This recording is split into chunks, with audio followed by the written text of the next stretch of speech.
मैं हूँ अखिलेश पाठक और आप देख रहे हैं द दस्तक 24। उत्तर प्रदेश नगर निकाय चुनाव की प्रक्रिया शुरू हो गई है। लगातार सारे प्रत्याशी मैदान में हैं और मैदान में जा जा कर के वोट मांग रहे हैं, घर घर कैंपेन कर रहे हैं। इस वक्त मैं इब्राहिमपुर प्रथम हूँ, इब्राहिमपुर प्रथम वार्ड नंबर 4 में हूँ और हमारे साथ आम आदमी पार्टी से प्रत्याशी हैं एडवोकेट विनय कुमार शर्मा जी। आप वकील भी हैं, टीचर भी हैं। टीचर जो कि बोलते हैं कि युग का निर्माता होता है। तो मैं बहुत ही दिलचस्प बात करूंगा और बहुत ही सारी बात इनसे साझा करूंगा कि आखिर इनके समाज के प्रति इनका नज़रिया कैसा है और समाज में किस तरीके के समाज को देखना चाहते हैं भविष्य में। सर, सबसे पहले ये बताइए कि टीचर से नेता क्यों?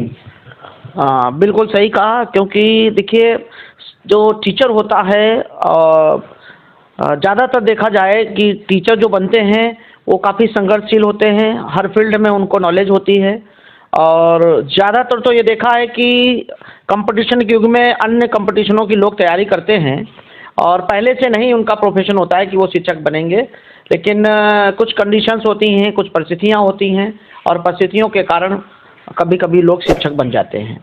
तो मेरे साथ भी ऐसे हुआ। मैंने विचार किया था कि मैनेजमेंट लाइन में जाएंगे, एमबीए करेंगे और एमबीए करने के बाद फिर कहीं कंपनी में किसी कंपनी का मैनेजमेंट का कार्य संभालेंगे। ये राजनीति में आने का ख्याल कैसे आया कि आपको मतलब समाज में व्यवस्था अच्छी नहीं है, आपको काम करना चाहिए?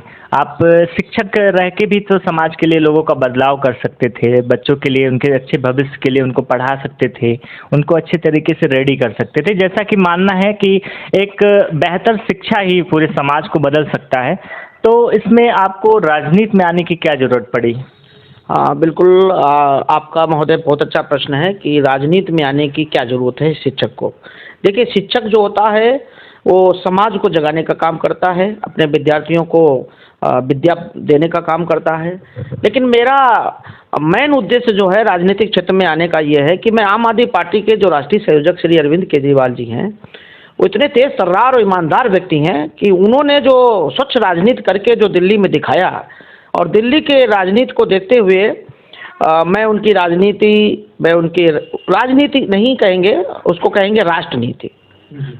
क्योंकि राजनीति तो 75 वर्षों से अन्य राजनीतिक दल करते आ रहे हैं। देश के साथ राजनीति ही हो रही है और देश के विकास के लिए राजनीति की आवश्यकता नहीं है। देश में विकास सर नहीं हो रहा है। कहाँ हो रहा है? देखिए, बेरोजगारी चरम सीमा में है। विकास तो हम तब कहेंगे जब हमारा जो आज $1 बराबर 80 रुपये देना पड़ रहा है, यानी हमारी जो एक्सचेंज रेट है इंटरनेशनल, आज़ादी के समय जब देश आज़ाद हुआ था सन 47 में, तो इस देश की जो करेंसी थी वो वर्ल्ड की जो करेंसी है लगभग सेम रेट था, जो डॉलर था अंतर्राष्ट्रीय करेंसी का रेट सेम था। ये अगर देखा जाए तो बोलते हैं कि सुई तक का व्यापार जो भी होता था वो भारत के बाहर से होता था, कोई कारखाना नहीं था। वहाँ से लेकर के लगभग 75 सालों में क्या बदला, आपके माध्यम से जानना चाहता हूँ। देखिए, अगर देखा जाए तो कांग्रेस शासनकाल में विकास तो हुआ, ये डिनाई नहीं किया जा सकता, लेकिन जिस ईमानदारी के साथ देश का विकास होना चाहिए था, जैसे अमेरिका का विकास हुआ, जैसे अन्य यूरोपीय कंट्रियों ने जो भी डेवलपमेंट किया, वैसा डेवलपमेंट हमारे भारत में नहीं हुआ। उसका कारण था राजनीतिक क्षेत्र में बहुत ज़्यादा भ्रष्टाचार व्याप्त था और राजनीतिक तो अब भी है सर, और भ्रष्टाचार पहले भी था। नहीं, ऐसा नहीं कह सकते कि राजनीतिक क्षेत्र में भ्रष्टाचार अब भी है। माना कि अब है, मैं ये नहीं कह सकता हूँ भी नहीं है, लेकिन जिस ईमानदारी के साथ राजनीतिक क्षेत्र में नेताओं ने, मंत्रियों ने, सरकार ने काम करना चाहिए था, वो ईमानदारी के साथ काम नहीं हुआ। और अगर काम हुआ होता तो देश में ये हालात ना होते, बेरोजगारी इतनी अधिक ना होती और उद्योग धंधे जो हैं जिस ढंग से हमारे देश में विकसित होने चाहिए उस ढंग से उद्योग धंधे विकसित नहीं हैं।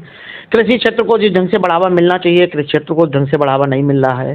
केवल क्या है कि आंकड़े बढ़ाए जा रहे हैं, शिक्षा के क्षेत्र में आंकड़े तो बढ़ रहे हैं, लेकिन उस आंकड़ों का क्या, अगर करोड़ों बेरोजगार युवा पढ़ने लिखने के बाद रोजगार ढूंढे और रोजगार ना मिले तो ऐसे आंकड़ों का कोई औचित्य नहीं है। शिक्षा की बात करें सर, आप शिक्षक हैं, शिक्षा की बात करें तो पहले क्या होता था कि पहले बच्चा स्कूल जाता था, पढ़ाई करता था, अब लैपटॉप बांटे जाते हैं और लैपटॉप से बच्चे ऑनलाइन क्लास लेते हैं। तो शिक्षा में सर कुछ तो सुधार हुआ है? इससे सुधार हुआ है या फिर इससे बच्चे पीछे जा रहे हैं, या इससे उनका रुझान एक सोशल मीडिया और इस सब की चीज़ से ज़्यादा बढ़ रहा है? देखिए, शिक्षा में देखा जाए तो किताबी ज्ञान तो बच्चों को बढ़ा है, लेकिन सामाजिक ज्ञान धीरे धीरे नील होता जा रहा है। वेल एजुकेटेड क्वालिफाइड स्टूडेंट्स से भी अगर आप पूछोगे कि what is the role of politics for development of the nation, सही ढंग से उत्तर नहीं दे पाएंगे। ये शिक्षा का गिरा हुआ स्तर है। किताबी ज्ञान देना, कंपटीशन बीट करना और नौकरी पाना ही शिक्षा नहीं होती। देश हित में कौन अच्छा काम कर रहा है, कौन पॉलिटिकल पार्टी, कौन गवर्नमेंट देश हित में कैसा काम कर रही है, अच्छा काम कर रही है, देश हित में काम कर रही है, इस पर भी विचार करना चाहिए। अच्छा, केजरीवाल जी बोलते हैं कि हम आम आदमी हैं, हम नेता नहीं हैं, इस पर आपकी क्या राय है?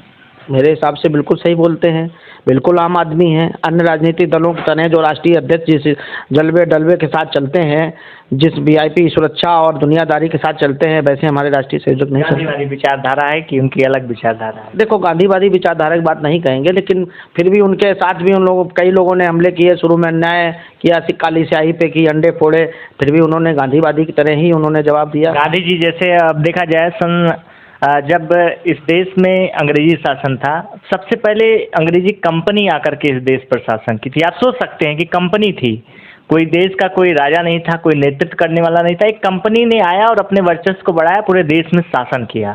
उसके बाद गांधी जी की का इतना योगदान था कि शायद उस समय की बात है, आज के 75 साल पहले की बात मैं बता रहा हूँ कि उस समय आज़ादी के दौरान मृत्यु तो हुई, लेकिन दंगे से मृत्यु कभी नहीं हुई। बिल्कुल, दंगा कोई नहीं हुआ। जब गांधी जी नेतृत्व कर रहे थे इस देश में, तब दंगे से मृत्यु नहीं। और आज का परिवेश आप देखिए, दंगे से कितनी मौतें होती हैं, जो कि इस देश के ही लोग हैं आपस में। तो इसमें क्या सुधार होना चाहिए? इसके लिए क्या भूमिका निभानी चाहिए कि जो ये आज का वक्त है, जो एक हिंदुत्व वाली राजनीति हो रही है, हिंदू मुस्लिम करके देखा जा रहा है, विकास की कोई बात नहीं हो रही है, इसके लिए क्या होना चाहिए? देखिए, मेरा अपना मानना है, मेरा व्यक्तिगत अपना मानना है कि धर्म की राजनीति नहीं होनी चाहिए। हिंदू मुस्लिम सिख ईसाई आपस में सब भाई भाई, ये सही विचारधारा है। और वैसे भी विश्व में एक भारत अनोखा देश है जिसे धर्मनिरपेक्ष देश कहा जाता है। और अगर भारत एक धर्मनिरपेक्ष देश है तो सभी धर्मों को अपनी स्वतंत्रता है, आज़ादी है। स्वतंत्रता तो है सर, लेकिन अगर हम लोग जाते हैं कवरेज करने तो लोग ये बोलते हैं कि हमारे देश का बंटवारा ही धार्मिक बंटवारा हुआ था। तो क्या कैसे सुधार हो सकता है? ऐसा क्या चीज़ किया जाए, ऐसी क्या व्यवस्था आनी चाहिए, ऐसा क्या संविधान में कुछ फेर बदल करना चाहिए कि वाकई में प्रभाव पड़े लोगों में? लोग जो एक दिशा में भ्रमित हो रहे हैं, जिनके पास अल्प ज्ञान है और जो सही चीज़ नहीं देख रहे हैं, वो कैसे डाइवर्ट होंगे, कैसे सुधार होगा सर? देखिए, विद्यालयों में एक सुबह सुबह की एक गीत गाया जाता है, हिंद देश के निवासी सभी जन एक हैं और रंग रूप वेश भाषा चाहे अनेक हैं। ठीक है, तो स्कूल में जो स्टूडेंट होते हैं, सुबह सुबह जब प्रेयर होती है, प्रेयर के बाद इस तरीके सॉन्ग जो है गाते हैं, तो उसमें इसका अर्थ क्या है? गाना और अर्थ समझना, दोनों में बड़ा अंतर है। ज़्यादातर विद्यालयों में गाना जो है स्कूल में संचालित होता है, सारे बच्चे स्टूडेंट सब गाते हैं, सारे शिक्षक गण सुनते हैं और उसके बाद भी जाति भेदभाव की बात करते हैं। तो मेरे कहना यही है कि देखिए, भगवान ने भी इंसान बनाए हैं, न हिंदू बनाया, न मुसलमान बनाया, न सिख बनाया, न ईसाई बनाया है। भगवान ने जब भेदभाव नहीं किया तो हम आप कौन होते हैं? धार्मिक कट्टरता, धार्मिक उन्माद फैलाने वाले, सांप्रदायिक बातें करने वाले। मैं तो सभी हिंदुस्तानी भाइयों से, जो हिंदुस्तान में रह रहा है, सब हिंदुस्तानी भाई हैं, चाहे वो मुसलमान हो, चाहे वो सिख हो, चाहे ईसाई हो, चाहे कोई भी धर्म के लोग हों, सब मिलकर के देश हित में काम करें, आपस में हो भाईचारा, यही पैगाम हमारा। लेकिन सर, हमारे अरविंद केजरीवाल जी भी यही कहते हैं कि आपस में हो भाईचारा, यही पैगाम हमारा। केवल हिंदुस्तान में एक ऐसा कोई लीडर है जो ये अपने आम जनमानस में बोलता है कि आपस में हो भाईचारा। लेकिन जो आज का दौर है, एक नफरत भरी राजनीति है, जिसमें जगह घोर जातिवाद है, घोर धर्मवाद है, इससे कैसे निपटेंगे? आप लोगों को कैसे जागरूक करेंगे? क्या संदेश देंगे लोगों के बीच? दिल्ली का मॉडल, दिल्ली की सरकार, आम आदमी पार्टी की सरकार, राष्ट्रीय संयोजक अरविंद केजरीवाल और उनके साथ लाखों करोड़ों के हमारे जैसे सिपाही जुड़े हुए हैं। शिक्षित वर्ग राजनीतिक आम आदमी पार्टी से जुड़ रहा है, शिक्षक वर्ग।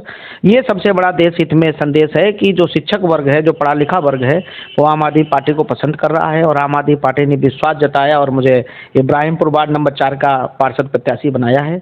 मैं इब्राहिमपुर वार्ड नंबर 4 लखनऊ जो है, यहाँ का प्रत्याशी होने के नाते मैं यहाँ के मतदाताओं से हाथ जोड़ करके विनम्र निवेदन करता हूँ कि अगर आपको लगे कि ये हमारा प्रत्याशी ईमानदार व्यक्ति है, अच्छी स्वच्छ छवि का व्यक्ति है, पढ़ा लिखा शिक्षक है और ये अच्छा काम करेगा, तो आप हमें वोट अवश्य दें। और अगर विश्वास ना हो, जिस पर विश्वास हो उसको वोट दें, क्योंकि मैं तो राजनीतिक व्यवस्था परिवर्तन के लिए और वास्तव में जनता के सेवा के लिए मैं पार्षद प्रत्याशी बना हूं। मैं चाहता हूं मेरा वार्ड स्वच्छ हो, मैं चाहता हूं वार्ड की नालियां, रोड, साफ सफाई सब अच्छी हों। अच्छा, मैं वार्ड पे आता हूँ। जैसे अब राजनीतिक, देश की राजनीति क्या है, उत्तर प्रदेश की राजनीति क्या है, मैं एक नगर निकाय चुनाव की बात कर रहा हूँ। वार्ड में आता हूँ, इब्राहिमपुर वार्ड है। अगर इस वार्ड में देखा जाए, आप लगभग पिछले कई सालों से आप यहाँ रह रहे हैं, देख रहे हैं, क्या यहाँ पर क्या कार्य होता नहीं है या फिर पैसा आता है काम करवाते नहीं है? क्या ऐसी चीज़ है ये? क्या आप खुल करके बोलिए इसको जनता के बीच में। हाँ बिल्कुल सर, मैं यही कहूँगा कि जैसा आपने कहा कि काम करवाया नहीं है या काम होता, देखो साहब, नीयत की कमी है। अगर नीयत इंसान की साफ हो, ईमानदार हो, तो काम तो वो कराएगा ही कराएगा। लेकिन ये मतदाताओं का, ये भी कह लें, मतदाताओं की विचारधारा कह लें, कुछ भी कह लें, वो पार्टी को वोट देती है, व्यक्ति का, चाहे काम करवाए या ना काम करवाए। काम करवाए ना।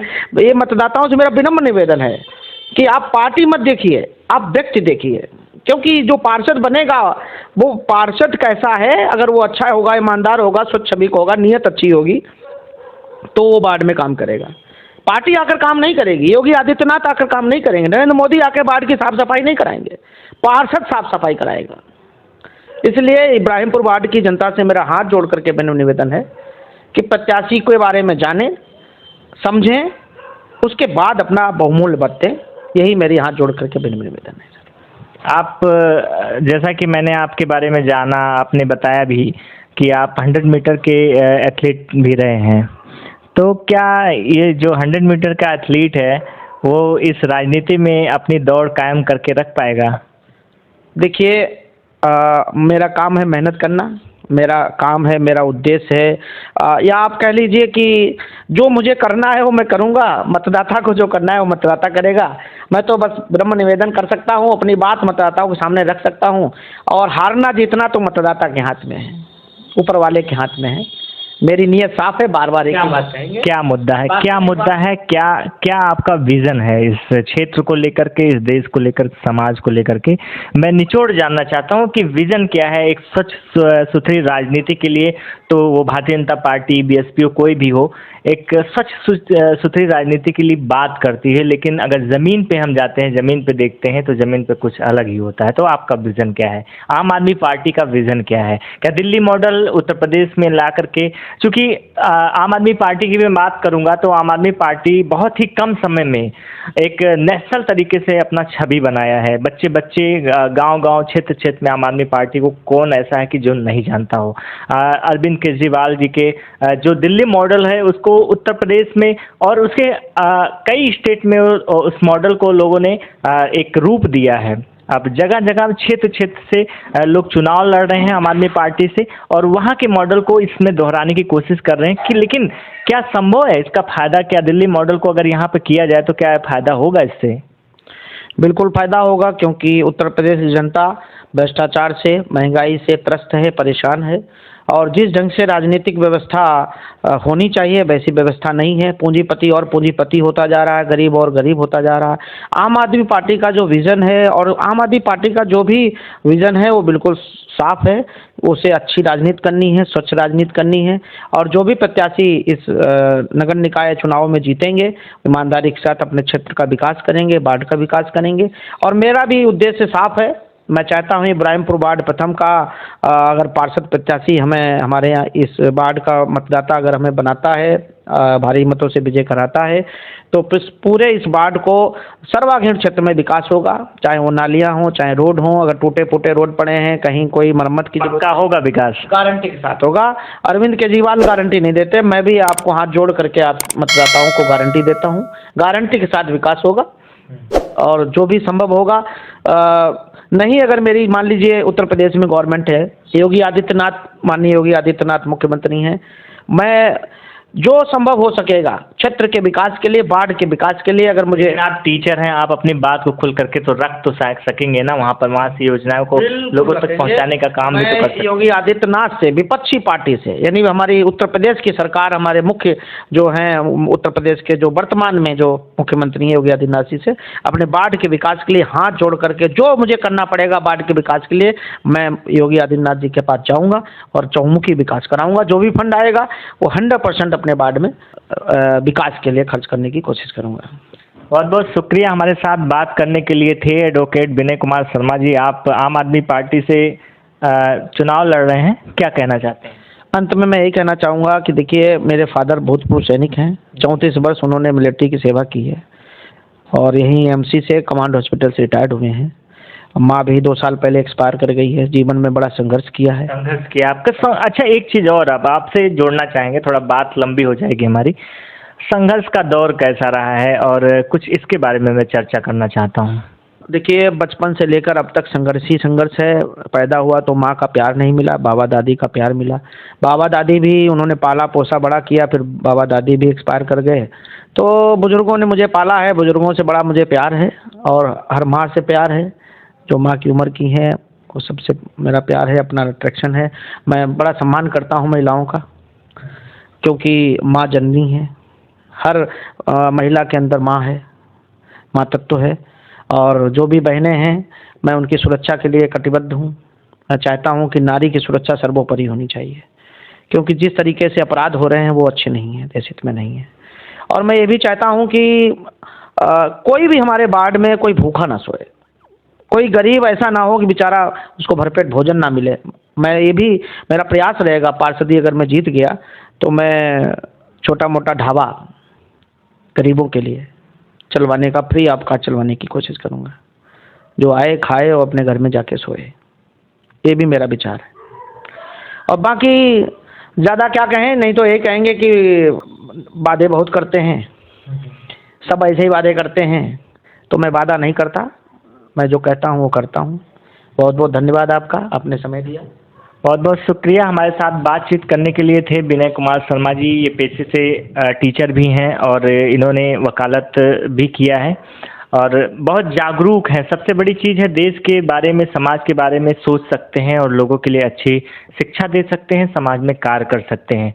आने वाला वक्त बताएगा कि पार्षद कौन बनता है। जनता जिसको जिताएगी वो जिसको वोट देगी वो पार्षद बनेगा। लोगों से अपील है कि आप एक सच्चा जो काम करने वाला रहे उसी को आप चुनें, जो आपकी भावनाओं को समाज तक, आपकी भावनाओं को देश तक, उच्च स्तर तक पहुंचाने की काबिलियत रखता हो और पहुंचाने की कोशिश करे, आप उसको चुनें। एक स्वच्छ सुथरा समाज, एक स्वच्छ सुथरा समाज तभी निर्माण हो सकता है जब एक साफ सुथरा और स्वच्छ और शिक्षित व्यक्ति आपका नेतृत्व करेगा। कैमरा पर्सन मोहित के साथ मैं अखिलेश पाठक, द दस्तक 24 को अपनी प्रतिक्रिया जरूर दें। धन्यवाद।